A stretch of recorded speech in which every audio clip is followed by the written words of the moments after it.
మీరు మీ పిల్లలకు ఎంత డబ్బైనా ఖర్చు పెట్టి మంచి స్కూల్స్లో, గొప్ప కాలేజీల్లో చేర్పించి ఉన్నత ఉద్యోగాల కోసం కావలసిన ఉన్నత చదువులు నేర్పిస్తారు. అంతే తప్ప వారికి జీవించే కళ నేర్పించరు.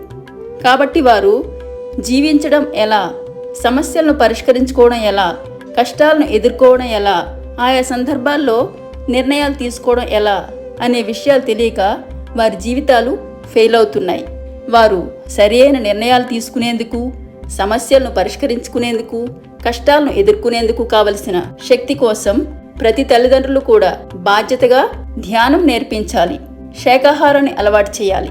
ఎవరి జీవితంలో ధ్యానం, శాకాహారం ఉంటాయో వారు సరిగ్గా జీవిస్తారు, ఆనందకరమైన, విజయవంతమైన జీవితాన్ని గడుపుతారు. కాబట్టి మీ పిల్లలకు మీరిచ్చే గొప్ప వరం ధ్యానం, శాకాహారం.